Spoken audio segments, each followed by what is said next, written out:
Quand Russell Jones s'est cassé la cheville au mois de juin dernier, il a reçu beaucoup de soutien de la part de ses amis et de sa famille. Mais finalement, celui qui partageait le plus sa souffrance était Bill, son chien. Le chien change soudainement de comportement. Bill adore courir et jouer, mais dès qu'il a remarqué le plâtre sur le pied de son maître, il s'est mis à changer de comportement.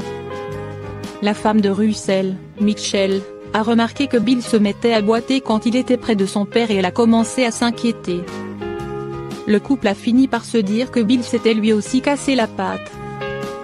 Ils sont allés le faire examiner, mais le vétérinaire n'a rien trouvé. Bill allait parfaitement bien. Une immense preuve d'empathie quand le vétérinaire lui a annoncé la bonne nouvelle. Russell n'en croyait pas ses oreilles. Peu à peu, la famille de Bill a commencé à remarquer que le toutou boitait en présence de son maître, mais dès qu'il était loin de lui, il se mettait à courir sans problème. Russell a alors réalisé qu'il s'agissait simplement d'une grande preuve d'empathie de son chien.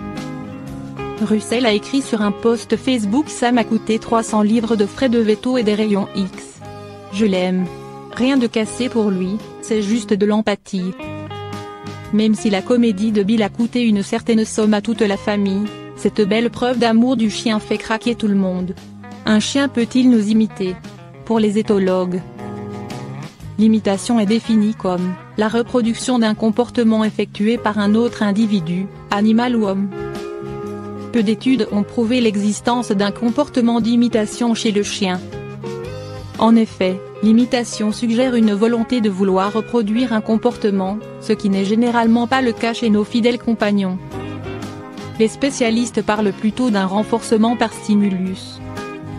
L'animal agit et est ensuite conforté dans son comportement par quelque chose. Par exemple, un chien s'assied, par hasard, et son maître lui donne une friandise. Conséquence, le chien va souvent s'asseoir pour obtenir des friandises. Dans le cas de Bill, il est fort probable qu'il ait trouvé son intérêt en boitant. L'hypothèse pourrait être que son maître a un problème de santé et lui consacre moins de temps. Bill, perturbé par ce changement, aurait boité une fois. Le propriétaire se serait inquiété de la boiterie de son chien. Bill aurait ainsi retrouvé toute l'attention de son propriétaire. On peut toutefois remarquer que Bill ne boite pas du même côté que son maître. L'imitation n'est donc pas parfaite. Cependant, les chiens restent des animaux extrêmement intelligents et doués d'une grande capacité d'observation, notamment à l'égard de tous nos faits et gestes.